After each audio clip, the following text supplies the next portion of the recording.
सुजानगढ़ शहर की Modi public school के खिलाफ अभिभावकों की शिकायत के बाद चूरू जिला कलेक्टर के आदेश पर जांच शुरू हुई है। शिकायत में अभिभावकों ने आरटीई के विद्यार्थियों से पाठ्य पुस्तकों, आईडी कार्ड, परिवहन शुल्क के नाम पर अवैध वसूली करने, जीएसटी कर चोरी करके सरकार को राजस्व नुकसान पहुंचाने तथा काले धन को सफेद करने के गंभीर आरोप लगाए थे।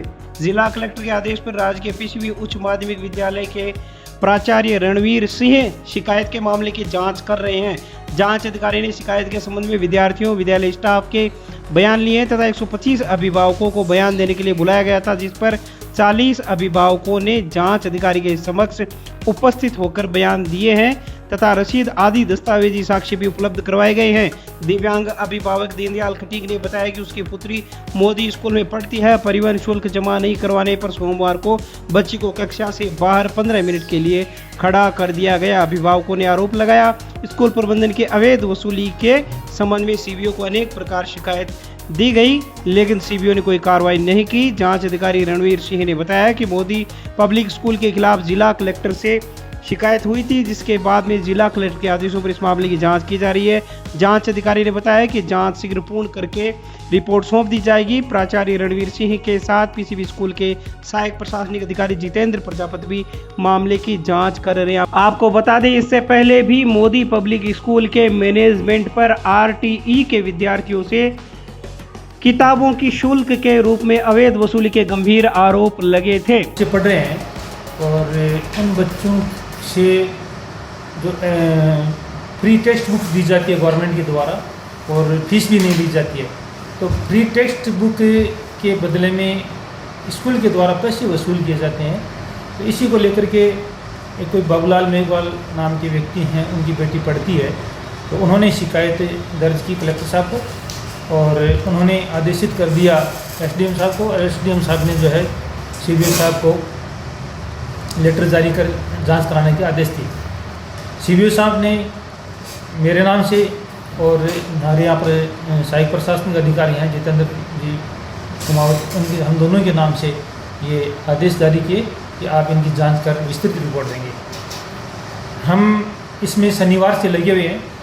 शनिवार को हम जांच करने के लिए गए थे, जो ठरडा में स्थित इनकी सीनियर सेकेंडरी स्कूल है मोदी की, वहाँ जाकर के बच्चों से पूछताछ की और टीचर्स हैं उनसे पूछताछ की, क्योंकि जांच विस्तृत है इसलिए टाइम लगता है।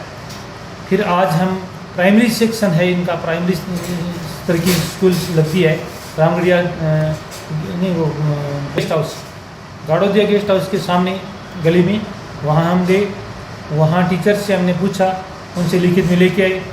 फिर चूँकि ये इसका सारी चीज़ें सही या गलत का पता गार्जियन से लगता है, बच्चे पूरी बात बता नहीं सकते, इसलिए गार्जियन को हमने यहाँ पर बुलाया।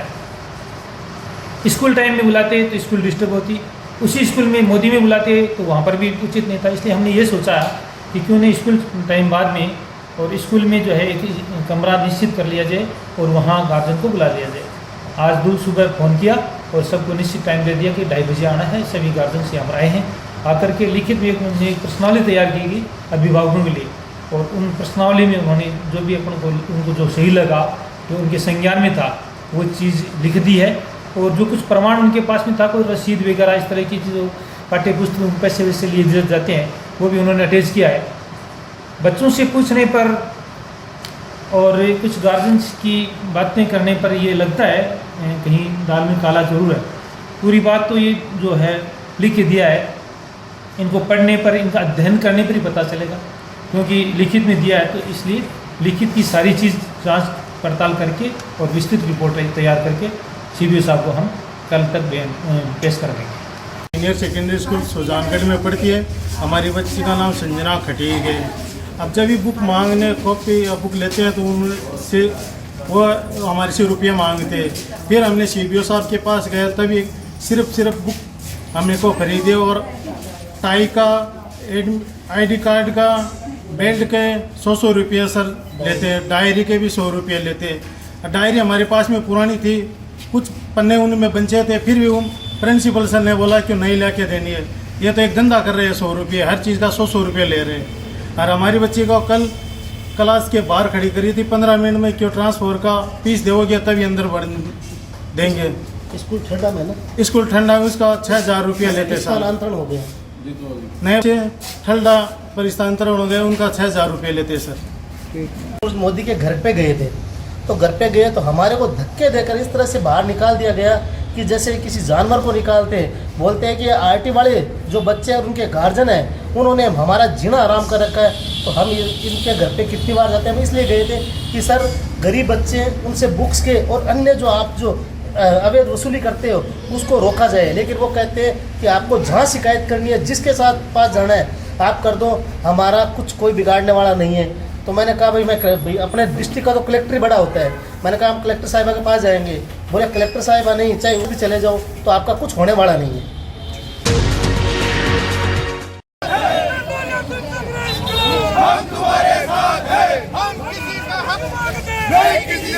सुजानगढ़ में सफाई कर्मचारियों की भर्ती में वाल्मीकि समाज को प्राथमिकता देने की मांग को लेकर वाल्मीकि समाज ने रैली निकालकर प्रदर्शन किया। शास्त्री प्याऊ से रवाना हुई रैली नगर के प्रमुख मार्गों से होते हुए एडीएम कार्यालय पर पहुंची। एडीएम कार्यालय में मुख्यमंत्री के नाम ज्ञापन सौंपा गया। संयुक्त वाल्मीकि सफाई श्रमिक संघ, अखिल भारतीय सफाई मजदूर कांग्रेस ने अलग अलग ज्ञापन सौंपकर वाल्मीकि समाज की मांगों को समर्थन किया। ज्ञापन में सफाई कर्मचारियों की भर्ती में वाल्मीकि समाज को प्राथमिकता देने, भर्ती में आरक्षण समाप्त कर नए सिरे से सफाई कर्मचारियों की भर्ती शुरू करने, ज्ञापन में वाल्मीकि समाज के कर्मचारियों की जयपुर में चल रही हड़ताल को समर्थन देने की घोषणा की गई। रैली के दौरान वाल्मीकि समाज के लोगों ने अपनी मांगों के समर्थन में नारेबाजी की। अनेक महिलाएं पुरुष इस रैली में शामिल हुए। रैली के पश्चात वाल्मीकि समाज के लोगों ने नगर परिषद के बाहर धरना दिया तथा समाज के 21 व्यक्तियों ने क्रमिक अनशन शुरू कर दिया है। इस दौरान विजय कुमार ढेनवाल, लक्ष्मी नारायण तेजस्वी, दीनदयाल चौथा, कालू तेजस्वी, दिलीप धवल, नथमल चांगरा, नूरचंद जमादार, शिव भगवान जमादार, नितेश जमादार, संजय बारवासा, पूर्व पार्षद प्रदेश वाल्मीकि, पार्षद तरुण सियोता, बंटी लाखन, अजय ढेनवाल, विश्वनाथ बारवासा, गंगाधर लाखन, सुखदेव सियोता, अनिल तेजस्वी, पुखराज सियोता, संपत टाक, मुन्नालाल तेजस्वी, गंगाधर बारवासा सहित वाल्मीकि समाज के अनेक लोग मौजूद रहे। श्रमिक संगठन जयपुर के तत्वाधान में 7 रोज पूर्व सफाई कर्मचारियों की जो भर्ती प्रक्रिया चल रही है उसके विरोध में सचिवालय तक गंदगी के ढेर लगे हुए हैं। राजस्थान में तकरीबन 50 नगर पालिकाओं में आम हड़ताल है। आज से आधे दिन बाद यहाँ भी हड़ताल होगी। अभी कुछ ही देर बाद यहाँ 21 लोगों का कर्मिक अनशन भी शुरू होगा जो 24 घंटे चलेगा और कल 51 लोगों का होगा वो भी 24 घंटे चलेगा।